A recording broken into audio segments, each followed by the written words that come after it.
Hi, dai, dai, dai, dai, dai. Hi, dai, dai, dai, dai. Hi, dai, dai, dai. Hi, dai, dai, dai, dai, dai. Hi, dai, dai, dai, dai, dai. Hi, dai, dai, dai, dai. Hi, nine, nine, nine. Hit it on nine, nine, nine, nine, nine, nine. Hit it on nine, nine, nine, nine, nine. Hi, nine, nine, nine, nine, nine, nine. Hi, nine, nine, nine. Hit it on nine, nine, nine, nine, nine, nine. Hi, nine, nine, nine, nine, nine, nine. Hit it on nine, nine, nine. Hi, nine, nine, nine. Shalom, shalom, wonderful friends. Great to see you. Thank you for joining us for class number 37 of 45. So we have only about 2 months left. I'm sure we'll remind you again later in the session, but next week, this may be better or worse for you, we'll be meeting on Monday instead of Tuesday. So sorry for that little switch. We don't want to miss a week, but just a little scheduling conflict. So next Monday instead of Tuesday, we hope you'll join us for that. And with that, with John Rawls, geez, 2002 feels like a lifetime ago, and yet that's so recent. Um, when he passed away. Let's jump into a poll question about justice. We started talking about justice last week. So this is going to be a heavy justice session. On redistribution, of course, there ought to be 20 options here, but only giving you two. What is most fair is that people should work hard and get the things they need based on the working hard. Option two, what is most fair is that the uneven playing field is evened out through government policy. Okay, should we redistribute resources? Option one, what's most fair is people should work hard and get the stuff they need based on working hard. Option two, what's most fair is that that the uneven playing field is evened out through government policy. Of course, there's lots of middle grounds. Okay, 29% think that people should work hard and get what they based on what they work. Others think there's an uneven playing field and government should intervene to kind of balance it out a little. Okay, very interesting. So, friends, let's launch in. This is a little bit of a long-winded intro, but I'll go fast to try to get us to a conversation. Whom do you feel most obligated to help? Most obligated to help yourself, your family, members of your religious community, your own country, everyone in the world? After the nuclear bombing of Hiroshima, John Rawls resigned from the US Army and entered the world of philosophy. Do people say Hiroshima or Hiroshima? I've heard both. Anyways, in which he'd focus, actually, Ed, you could be the one to advise us on that, on the proper pronunciation, in which he'd focus on politics and ethics. Rawls met Isaiah Berlin while studying at Oxford and went on to become a Harvard professor and teach Thomas Nagel and Martha Nussbaum, among many other prominent philosophers. One of Rawls' most important books is called A Theory of Justice, not a good bedtime read, unless you want to get through a paragraph and fall asleep. It is very interesting, but it's thick. Published in 1971. I know nobody here was alive back then. The work answers questions of distributive justice, of how we might distribute resources in the world in an equitable manner. As we saw in the thought of Isaiah Berlin, Rawls recognized the competing values of equality and freedom, right? Those are competing values in distributive justice. Though we can try to distribute resources to everyone equally, it will always be done at the expense of people having the freedom to choose what they want to do with their own resources. So too, in a society that gives everyone the freedom to work for and buy what they want, there are inevitably poor people who suffer. Classically, the conflict between freedom and equality is a complex one. If we want to ensure everyone has an equal share of material resources, The only way to do this is through central planning and distribution. As a result, one doesn't get to do whatever one wants. Rather, you have to do what the system requires in order to ensure that everyone can be equal. The more freedom granted to the individual, the more they get to choose how they want to be in the world. Freedom inevitably leads to inequality because it allows for there to be an unequal distribution of power and resources. For example, freedom means we don't put a limit on how much money billionaires can make.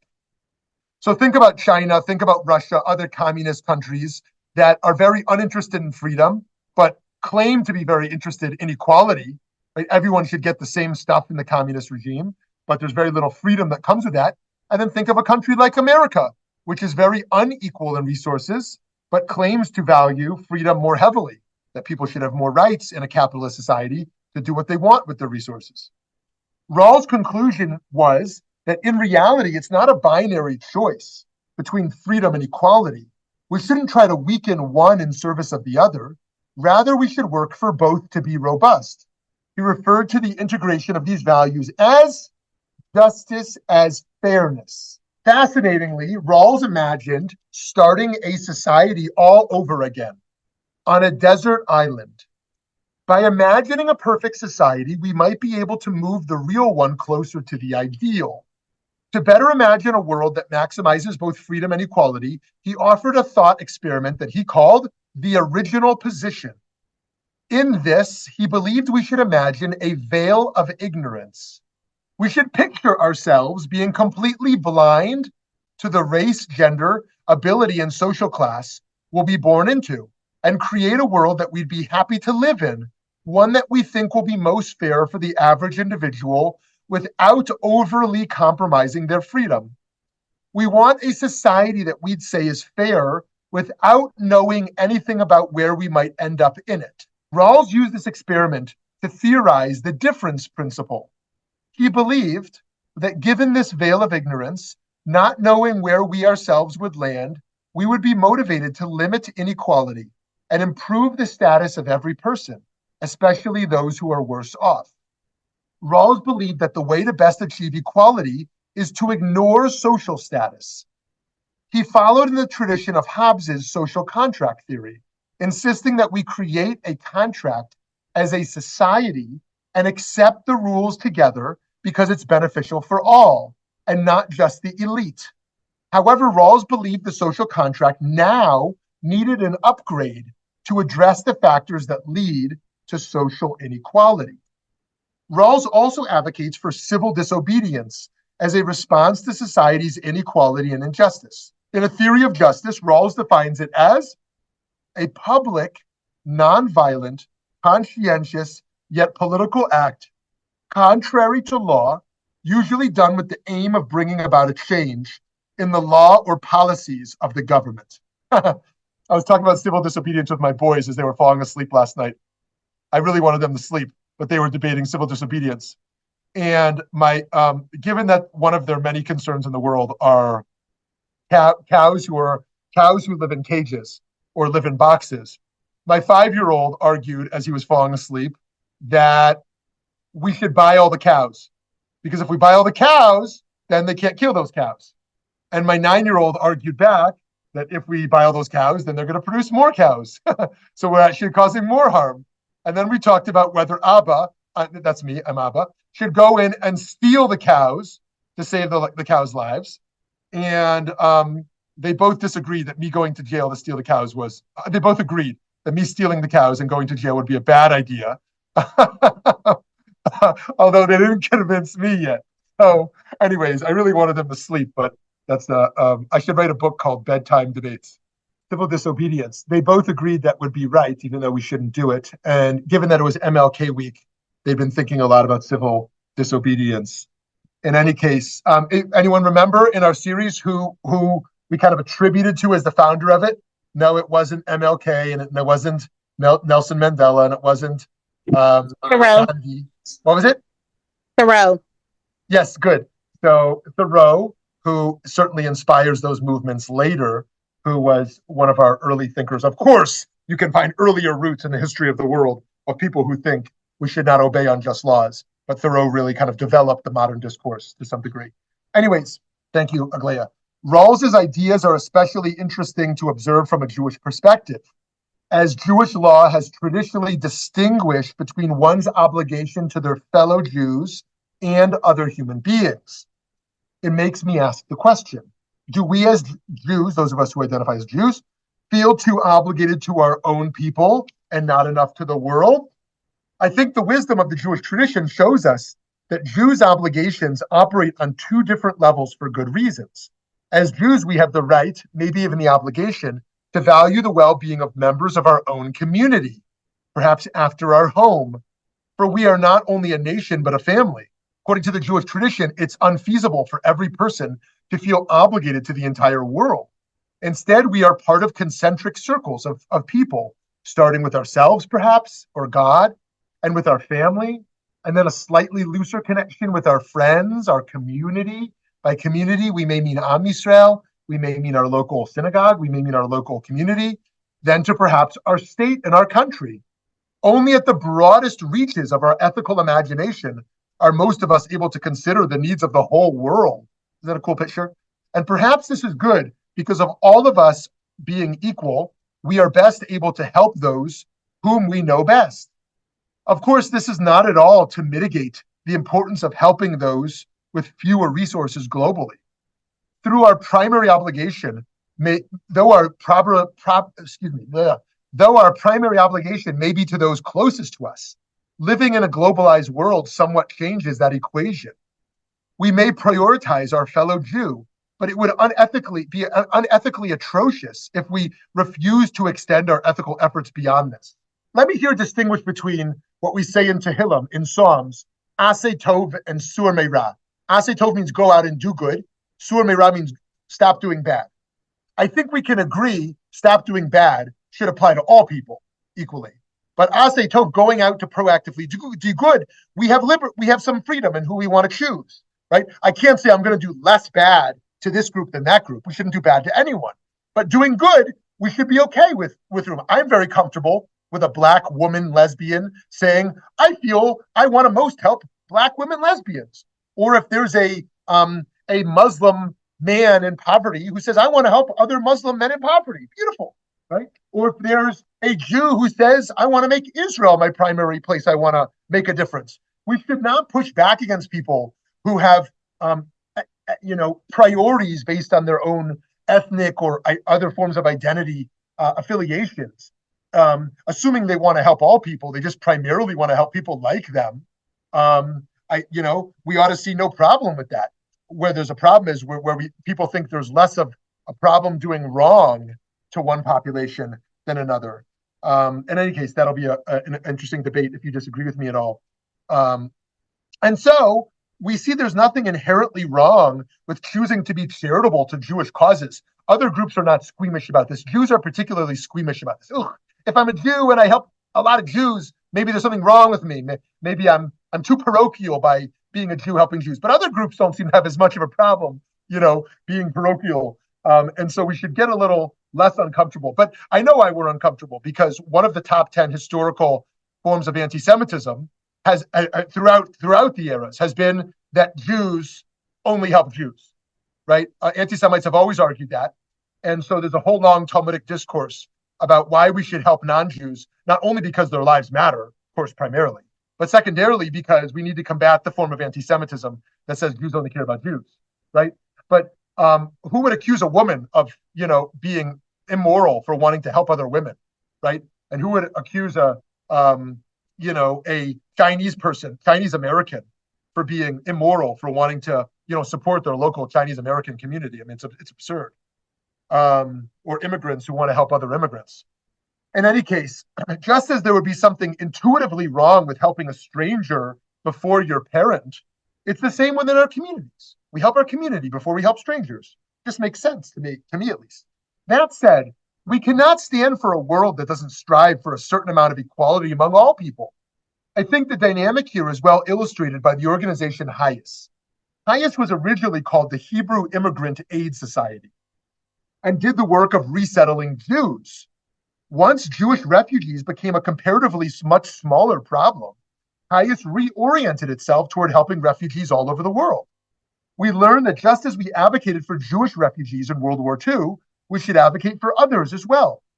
We see that communal obligations can give us a pathway towards a universalistic cause. We can use the particular to realize the universalistic. Now, interesting, I contrast to this would be Hayes started out serving Jewish refugees and evolved to serving almost no Jewish refugees. Whereas ADL was founded with the dual mandate. ADL was there to combat hate, and from the start, it meant anti-Semitism and racism and other forms of hate. So some groups evolve as such. It's rare that it goes the opposite way, that a universalistic cause in its orientation moves towards particularism. I can't think of any cases. Maybe some of y'all can. But it's very common that the opposite happens, that one founded with a particularistic mission expands more universalistic. One of the most prominent tensions within the Jewish community right now is that between the parochialists, those who want a tightly knit Jewish community that looks out for itself, and those who only want to look outward, who believe that advocating for any Jewish interest at all is backwards at best or wrong at worst. We see these fights in the insider baseball of the Jewish world all the time. Perhaps the most authentic Jewish view is to have a comfort with both, as is stressed throughout the tradition. The Talmud in Tractate Gittin explains that even though Jews are commanded to set food aside for poor members of the Jewish community, it must be available to Gentiles as well. Here's what we read in the Babylonian Talmud of Gittin. Gittin is the tractate that deals with divorce, but it's about much more than that as well. The Mishnah teaches, one does not protest against poor Gentiles who come to take gleanings, forgotten sheaves, and the produce in the corner of the field, which is given to the poor, the payah, and that we learn biblically. Although they are meant exclusively for the Jewish poor, on account of the ways of peace, what's called darchei shalom. So that's to say, friends, there are some forms of charity in the Jewish tradition, in the biblical tradition, which are meant for all people. There are other ones that are meant for Jews. However, the ones that are meant specifically for Jews, like payah, we do not protest when Gentiles take from it because of the ways of peace. The ways of peace is interpreted of one of two ways. One way it's interpreted is to mean that Jews are not safe in the world, and if we were to protest, we would be unsafe. So let's foster peace. The other way is that peace itself is a value, and by peace we mean equality of all people. The Talmud goes on to explain that just as we must feed Gentiles alongside Jews, we do for them other acts of charity and justice as well. It's recorded also in this place in the Talmud. One sustains poor Gentiles along with poor Jews, and one visits sick Gentiles along with sick Jews, and one buries dead Gentiles along with dead Jews. All this is done on account of the ways of peace, to foster peaceful relations between Jews and Gentiles. So anybody who goes to any rabbinical school that's worth anything, in the pastoral training, should teach that young rabbi that when they walk into a hospital room that has two beds in the same room, and they go to the bed of their congregant or their student to visit the Jew in that room, they should also stop at the other bed and talk to that person. That's not only true for human decency, that ought to be true for pastors, right? Who are making such a visit. Those of us who are making hospital visits as friends might think about that as well, although it's a little bit different, right? We can't ask this of doctors because they have tight schedules. They should go into the room and visit their patient. They don't need to stop at the other bed necessarily. But if we're going to visit a friend and there happens to be someone, and even if, assuming there's not a curtain up of privacy, one might stop at the other bed and just say hello at least, because it's not rare that one bed gets 20 visitors and the other bed has no visitors. And that is a very painful thing to experience in shared rooms. Now, you might say, how can we bury the Gentile dead along with the Jewish dead? Because we have very different mandates of burial. Judaism is pro-burial. It's very popular in the non-Jewish world today to be anti-burial. Cremation is becoming much more appealing, as is these new conversations around green burials. Of course, there's people in the world who do embalmment, all kinds of practices. So why should we not be uncomfortable with that? Because the Jewish tradition says burial is only a requirement for Jews. It's called kavura b'karka. Kavura b'karka means burial in the ground. And but kavura b'karka is not required for non-Jews, and so Jews should have no discomfort participating in other forms of death practices for non-Jews. And so, for example, when I was uncomfortable with my Christian mother wanting cremation, but I became less uncomfortable knowing that while Jewish tradition mandates burial for Jews, it does not mandate that for non-Jews. And so I should honor my mother's wishes rather than my wishes. And so I participated, I don't want to say joyfully, but meaningfully in a process of cremation, which was very strange to be in a crematoria, not just because of Jewish tradition, but because of the history of crematoria in the Holocaust, of course, and the fact that they still call them crematoria. Anyways, naturally, we have to the greatest awareness of those in close proximity to us, who are usually more like us. But as we interact with the broader world, we see that we're obligated to others precisely because even those who are different from us have needs that mirror our own. There shouldn't be a tension between tribalism and universalism because when understood correctly, the differences between ourselves and others are both artificial and useful. They're useful because they assign us a closer group of people to be connected to, but they're artificial in that we are ultimately not different from those outside of our own communities. Right? We think of ourselves as so different. What could a Catholic and a Buddhist possibly have in common? Right? What could a Hindu and a Christian possibly have to talk about? But we have so much in common. It's in recognition of our oneness that should enable us to work to actualize this Rawls vision. Might we find that we care less about the struggles of an Iranian village because of the Ayatollahs that declare their desire to destroy Israel? It's easily for us to think of all Iranian people similarly because they're under the corrupt and evil rule of Ayatollahs. But if we're opposed to the death penalty, are we just as opposed to it when it's given to someone who's harmed Jews? Would we feel the same about economic justice if we didn't know what kind of a household we would be born into? At the same time, while there needs to be some blindness as it relates to policy and belief, here we can't fully embrace naivete. For example, Jewish law prohibits selling weapons to someone who is known to be violent. Similarly, we can give tzedakah indiscriminately while taking measures to prevent fraud. The Torah demands that we interrogate our biases by aspiring to procedural justice that treats others fairly and equally, regardless of what we may think of them. We read in the book of Deuteronomy, you shall not be partial in judgment. Hear out low and high alike. Fear neither party, for judgment is God's. Don't favor the poor over the rich, and don't favor the rich over the poor. One might think, we should give more of a benefit of doubt to the poor because they can't really have as good of an attorney, or we should give a higher weight to the rich because they're more educated and maybe they can be more trusted because they understand the laws better. Right? Torah comes and says you can't be partial in judgment. Achieving justice can often mean recognizing that we have biases and considering what we can do to combat them so as to ensure that the law is impartial and fair. A leading Harvard psychologist, Professor Steven Pinker, who rejects the notion that humans are born as blank slates, argues for how his biological views align with Rawls' notion of justice. This is kind of an interesting passage. I'm sorry it's so long-winded, but I'm not smart enough to know how to shorten it. So here's what Pinker says over here. Can one really reconcile biological differences with the concept of social justice? Absolutely. In his famous theory of justice, the philosopher John Rawls asks us to imagine a social contract drawn up by self-interested agents negotiating under a veil of ignorance.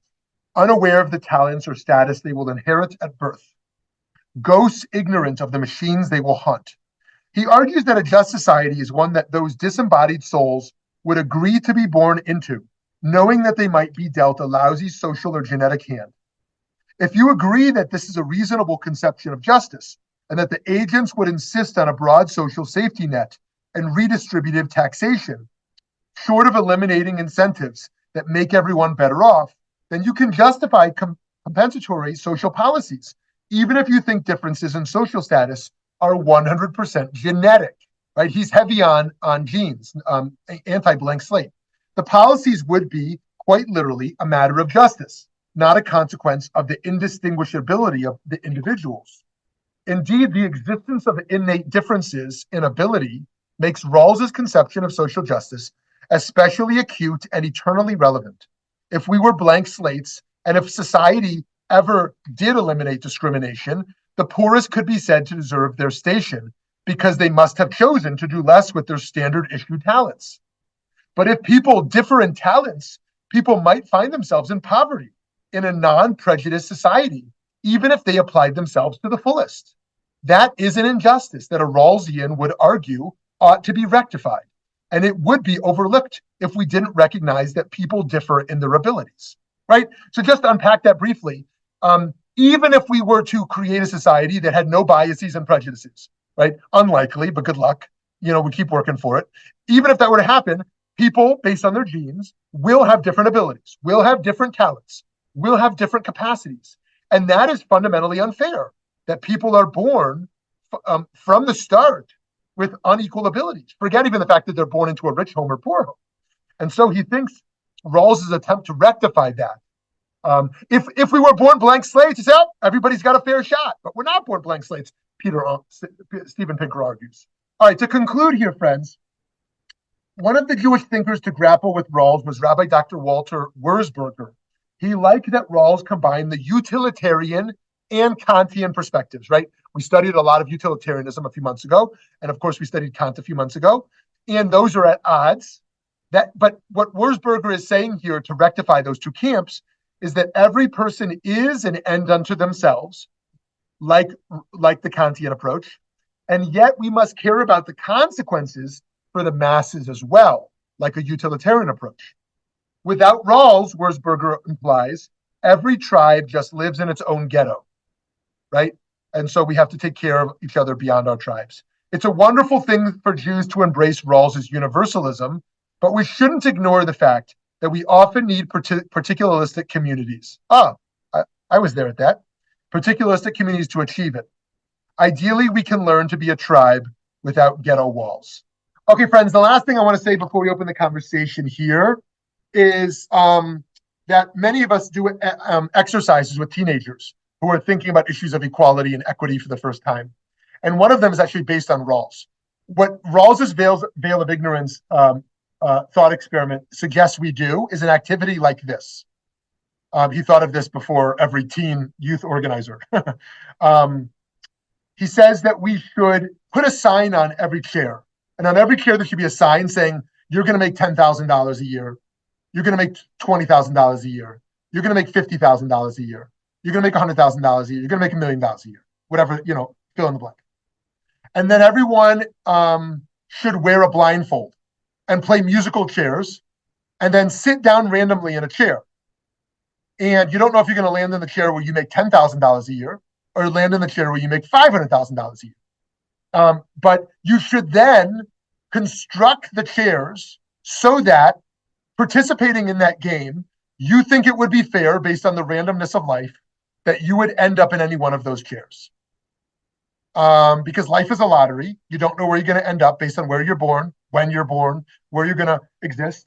And Rawls suggests we should set up those chairs such that I would be happy participating in the lottery of life, ending up in any chair relatively randomly. Of course, life is not all random. We do have free will. We do make choices. We can work harder or less hard.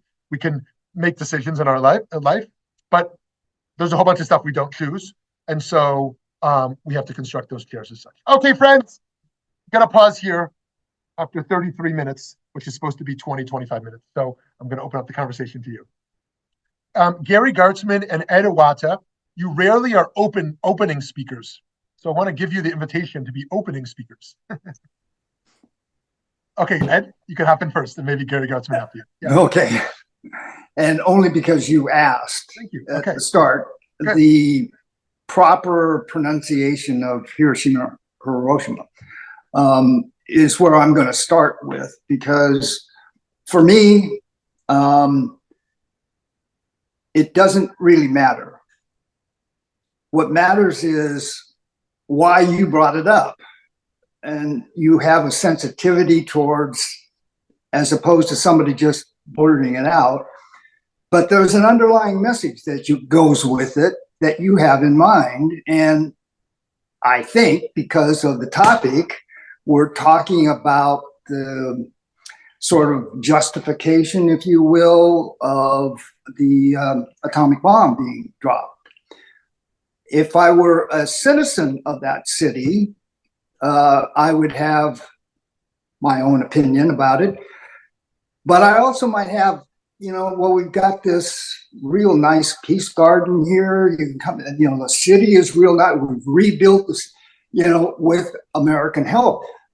So it's the underlying message that I'm kind of interested in that isn't clear if the topic goes off on, did I get pronunciation right? Well, if you're really interested in that, then, and it's a distraction from, I think, the point being made here. So I see that type of deal whenever we get into a discussion about something that is fairly, I guess, serious, that some people get distracted or even want to get us distracted from from talking about that topic. And they will pick out something like, you're not pronouncing it right. Mm-hmm. Yeah, it should be tomatoes. Mm-hmm.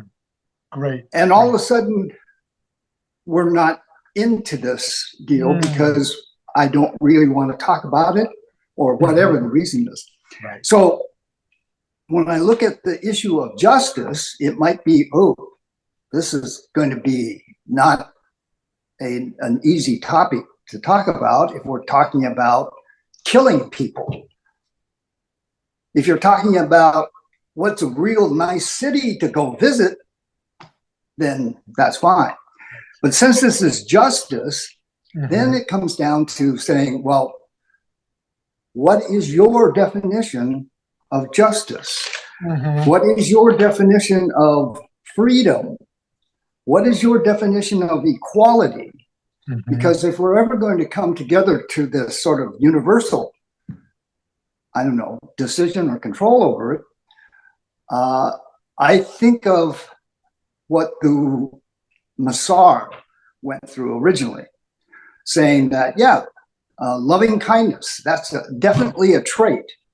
What's the definition of loving kindness? We just take it for granted that, everybody knows what that is. And yet when we go out to try to practice it, we find that, wait a minute, I don't really know what that is. I mean, it might be to me, but it might not be to the person that is receiving this from me. Great. In all of this, it's just like, I need a definition of, what's your intention? What are your thoughts about it? Because otherwise, I don't know how to proceed in this sort of justice, equality. Awesome, Ed. Thank you so much. My gosh, you raised 20 interesting things. I can't even begin to grapple with them. Maybe others will. But just to pick up on one or two things, one is just how, you're right, how the conversations about language can be such a distraction from practicing values. And we do this all the time. Now, I'm someone who's sensitive to language. I both am not a fan of political correct culture, and yet I also value political correct culture. Because I get that language matters. We shouldn't just say whatever we want or say things that hurt people.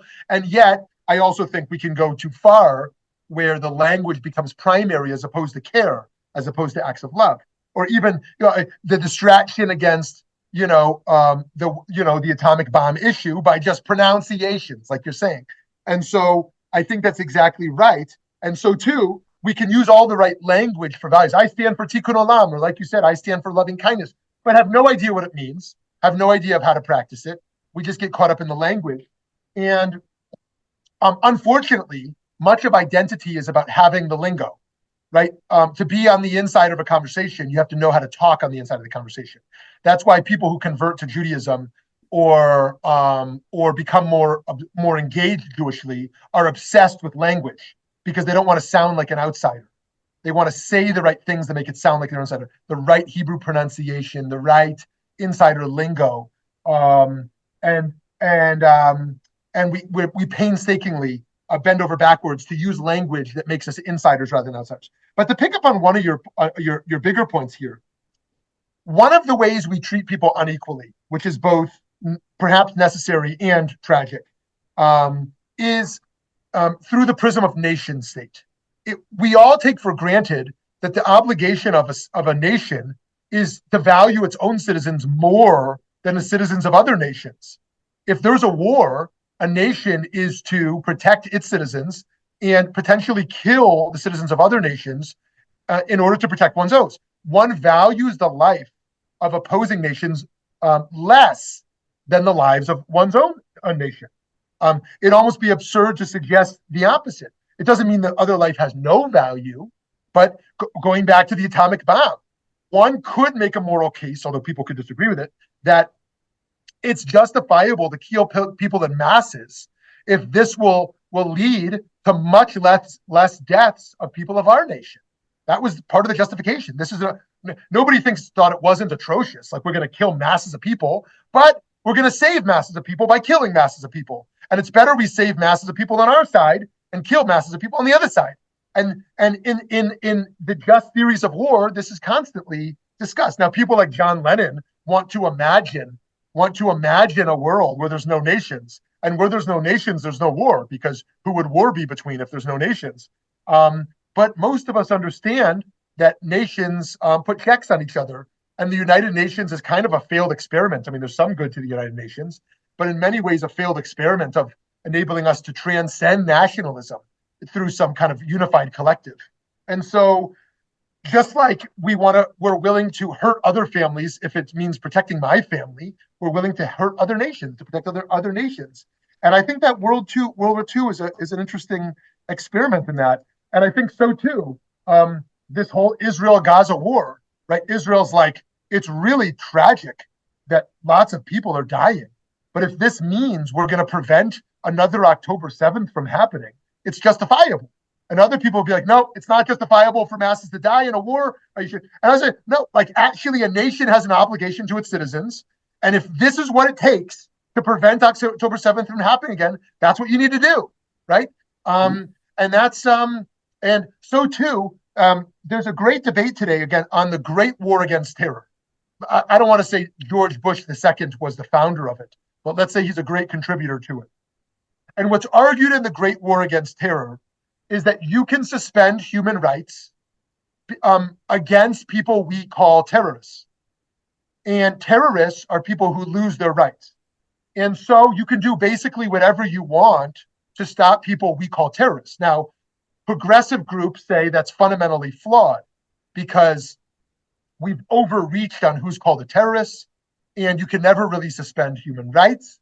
And those who argue for the Great War Against Terror say that, yes, a war against a state has rules, but a war against terrorists doesn't have rules.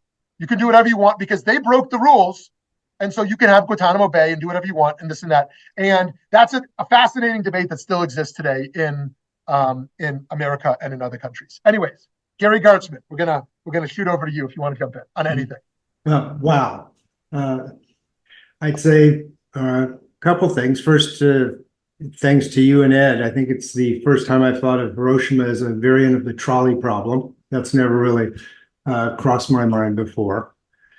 Then how Rawls is handling his difference principle, meaning what do we do? We're going to accept that there's unfairness, difference of abilities, and resulting unfairness in society, and we should arrange society to minimize those differences to promote more justice, equal justice for all.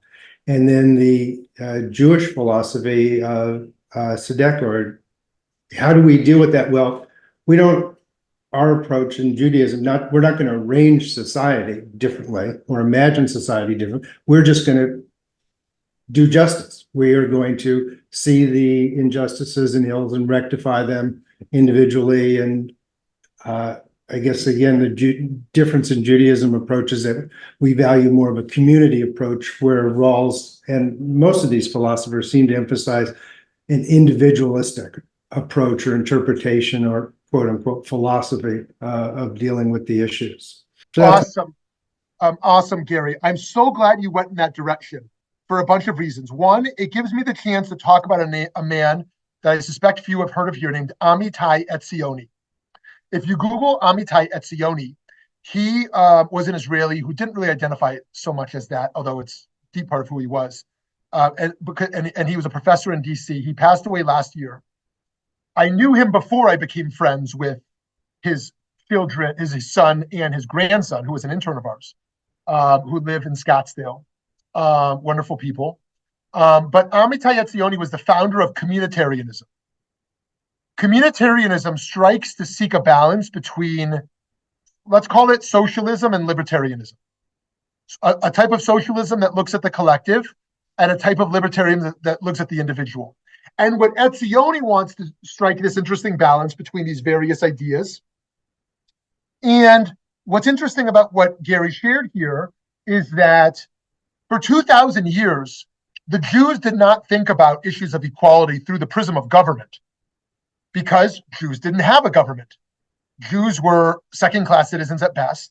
Jews had their own kind of quasi-governing capacities, but largely they were just kind of victimized by the Romans or the Babylonians or Christian or Muslim governments they lived under without full rights.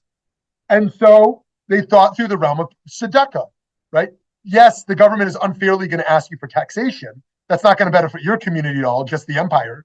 But you don't really think about how you construct a just government because you're not a part of that project.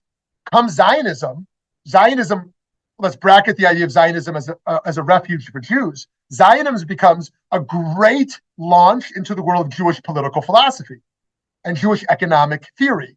Because now we say, how do Jewish values play out when we have our own government, which is a state for Jews, but also a state for over 1 million Israeli Arabs? The world has no idea about that. They think Palestinians are just people in West Bank and Gaza, have no idea that Palestinians are over 1 million people who are citizens of the state of Israel with full rights in the state. Is there discrimination against them? Of course, like in every society. But do they have, and that's a problem, but do they have full rights? Yes, to do whatever they want. In fact, even better than rights. They don't have to serve in the army like Israeli Jews do for 3 years, one might say. In fact, Israeli Arabs have been judges that rule against, in fact, one of the prime ministers went to jail based on an Israeli Arab judge. It was just a remarkable thing that a country like that exists. In any case, now many liberals want to suggest that taxation should follow a liberal approach based on Jewish values, and conservatives want to, argue the opposite. And it's very hard to make a Jewish case on taxation because that was such a foreign conversation, even though one could do it. And Israel, of course, started socialist and today is very much capitalist. I mean, the kibbutz project, the Moshav projects basically failed. And there's different views on that. But anyways, Gary Gartzman, I'm so glad you brought that up because I think you're largely right that the Jewish approach, if I understood you correctly, places a heavy emphasis on community rather just on individual and on society, and the obligations for us to care for each other through the realms of justice of tzedakah rather than just through this collective enforcement. But Gary, let me circle back to you, make sure I caught anything you said correctly. Good enough. All right, thank you. All right, friends, let's open the conversation to anyone else who wants to hop in now. Thank you both for being called on to hop in early. I think one can, and I know that it's like a silly game trying to say is Judaism capitalistic or socialistic, but the fields in the perimeter were left for the poor to come and gather for themselves. And when you realize like the Kohanim had a special function, and so they were supported by the rest of the community because they didn't have their own land. So there was definitely an idea of community, that one is responsible for the other, and certainly like our laws of tzedakah. And tzedakah is not really charity, right? There's tzedek in it. It's really justice. It's really doing the right thing. And, they go from helping somebody learn to fish, the classic thing, as opposed to give the guy a fish. I think it's very, very Jewish to help each other. The other thing I just wanted to say is there's some really simple things that government can insist on to make society more equitable. That includes pregnancy leave. It includes ramps for people with wheelchairs so they can get up. I remember I worked with one pharmacist who had a hearing disability, and the boss got in a special phone with amplification so that he could work and hear. So there's a lot that we can do to help people with disabilities or different abilities, is, the progressive way of saying it, to be able to function in society. So, that's a really simple way of making the playing field more equal or equitable. Awesome. Great points, Lauren. Thank you for that. And I think it is very interesting to think about some of those biblical paradigms and how they might extend to today. And just the one quick thing I'd say, because I want to bring more voices in, is one of the complicated things with taxation is not only that we all generally have a sense that the money we've earned is ours, but also that it is rare to never that one feels that the way the government uses their money 100% aligns with one's values. Number one, it's common to think the government is wasteful or inefficient, but also it is common to believe that the government spends money on things that we think they should not. I suspect most of us support the idea of there being police departments, right? And there being fire stations, and there being libraries and schools, some basic things. But some of us may agree with this war and disagree with that war. We may agree with forms of welfare and disagree with other forms of welfare. And so we know through our taxes, we are complicit. We are complicit to some degree in how the society operates and how it spends its money on various issues. And so that's complicated. And that's one of the hard things about being in a society. Yes. Hi, Gary Friedlander. Good morning, everyone. I just wanted to take off where Ed was talking about, if I'm correct in what he was saying, and that is, justice, like so many things, are in the eye of the beholder. Just like the question you asked from the beginning, it was far right or far left. The government should be involved, or the government shouldn't be involved. And I think a lot of that has to do with where we come from and our thought. And the example that I use, we have women and men yelling and screaming about injustices of women, for example, in Afghanistan and in China and Iran, under these Islamic rule countries. And then at the same time, they're willing to take rights away from women on the abortion issue. And that is not necessarily what is societal justice. That's just their personal bias as what they see as justice based upon their upbringing or their religious belief or their or whatever. So I just wanted to throw that in. It kind of goes back to what the other Gary said is, what's the definition? what does justice mean? So I just want to throw that in. Okay, great. Justice is so complicated, as we started talking about last week. Many of us have inconsistencies based upon what we want and what we believe, and inconsistencies across different paradigms. The other thing I would throw out, for example, is how justice is not about community, and it's about society. So let me give an example of what I mean there. I often pray in synagogues where men and women are separated, and men and women have different roles in those synagogues. Now, I would reject the idea that what we would think of as justice of men and women being equal in society is the same thing of how we do it in our communities. Just like in a family, if a woman wants to be the one who cooks and the man wants to be the one who manages the finances, or the opposite, I would not call that an injustice. The family can choose how they want to structure themselves. Justice is about society. So too in a community, if there wants to be a community of women learners or male learners, or structure themselves in a non-egalitarian fashion, that feels like a communal issue, not a justice issue. Whereas justice has to do with how we structure our society at large.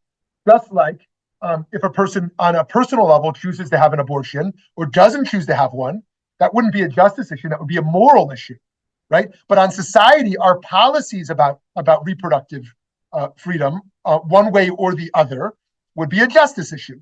And so it's an interesting thing about like the personal, the communal, the moral, and then how that extends differently to the realm of justice on a societal realm. And so, Gary, thanks for pushing us in that direction. All right, 5 minutes left.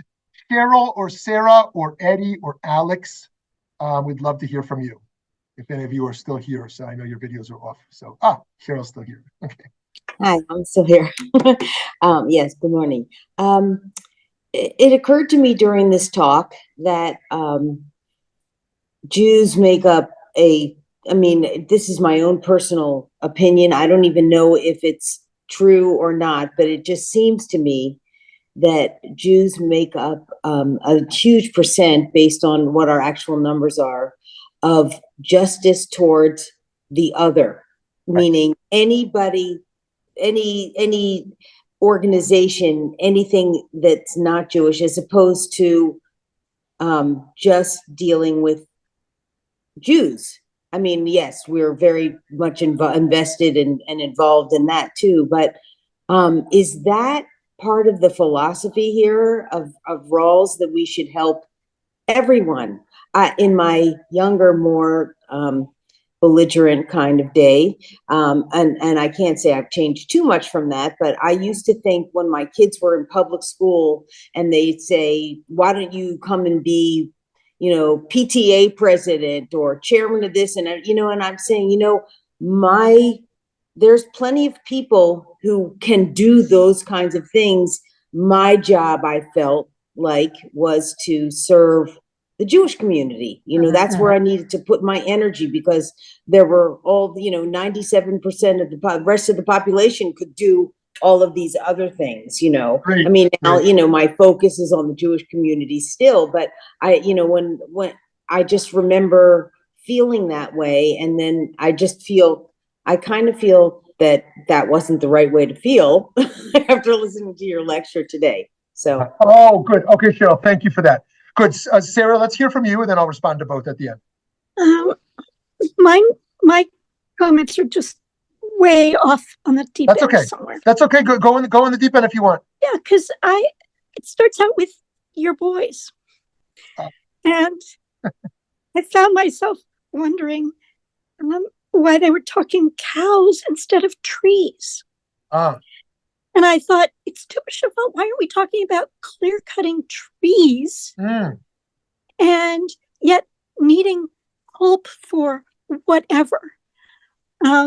So I got lost early on as to what is the greatest good. I mean, for me, tree canopy, capturing carbon, trying to make this more equitable in that respect.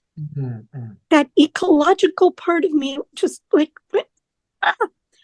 so it started there, and then we got to experiment with the chairs, and I got really fascinated by that, because I thought, well, okay, so which chair do we take away? Do we take away the highest or the lowest amount of money per annum? And then I thought, and what happens when we take those blindfolds off and do the same experiment?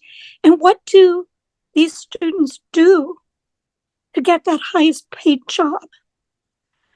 Do they throw each other out the window or whatever so that they can get that chair as opposed to the lowest salary? And Great. how do we make, so how do we make, especially in this world that is so divided economically now, how do we create some parity? Right. Great. Whether it's across, anyway, I'll just stop there. No, I'm so sorry, Sarah. I cut you off. Please keep going. Well, not only across within a community like the US, but across nations. And I look at what's going on in Argentina frequently, and I am just awed by the fact that people are in really deep trouble because inflation is so high. And inflation's high here, but nothing compared to Argentina or other parts of the world. So how do we make this a more equitable world, much less an equitable nation? Now I'll quit. Okay, Sarah, so good. I wish we had more time. I'm sorry my presentation went so long today. I want to talk about both y'all's comments. Yeah, on the one hand, we are a country of incentive. We pride ourselves in being an incentive-based country, and it makes sense. A person who only wants to work a job 9 to 5, like they shouldn't make the same as the person who's going to be the business owner and take financial risks and work late nights and work weekends, right? People have to decide how hard they want to work and what the rewards they want to get. Or it doesn't seem fair for someone to receive unemployment when they're capable of working and just don't want to because they want the unemployment benefits. Or someone who takes a risk and invests all their savings in starting a business, making more than their workers. Makes a ton of sense. So like we're a country of incentives, not equality. And yet we see that there's so many barriers to mobility. And how do we balance that? And like you said, I am not in the camp who wants to take away the richest people. Those who think there shouldn't be billionaires. I get the arguments. I'm not opposed to billionaires. I wish they'd be more charitable or more just in this way and that. But I do want to take away the lowest rung. People who are working as hard as they can and cannot live off what they're working for. Like that feels fundamentally unfair. And but I think a lot of the anger towards billionaires is often misplaced, except with the billionaires who are immoral and irresponsible, and oftentimes that does happen. But I'd rather see us be more creative and not to see billionaires as the problem. In any case, I love your point about the ecological factors as well, and I'll bring that up in the debate tonight around trees. I know we're over time, but Cheryl, quickly to go to your point here, it's funny when I'm speaking to Orthodox crowds, I'm constantly pushing Orthodox crowds to care about non-Jews, right? Why is all your money going to Orthodox community? Why are you not engaged with non-Orthodox people or non-Jews? And you should care about them charitably. And when I'm speaking to non-Orthodox crowds, I'm often pushing, you really should care about Jews and take care of Jewish community, right? Because there's a strong discomfort to care for Jewish community. And the high majority of non-Orthodox Jewish philanthropy goes to hospitals and to museums and to great causes. But that's why non-Orthodox Jewish communities are dying. They're really closing shop. And Orthodox communities are really growing in numbers. A big part of that is that. And so, yeah, I have no problem. And Rawls is not dealing with charity, even though we went there. He's dealing with taxation and redistributive justice. I hope I made clear that I have no problem, even support the idea of Jews supporting Jews. My problem is people who go only one side, Jews who only support Jews and Jews who only support non-Jews and the like, that I think that we need to figure out the right balance in there. So, friends, I'm sorry to go over time. There's so much more to talk about. And just a reminder that next week, if you are able, we will be meeting at the same time, but on Monday instead of Tuesday. Have a beautiful day. Many blessings.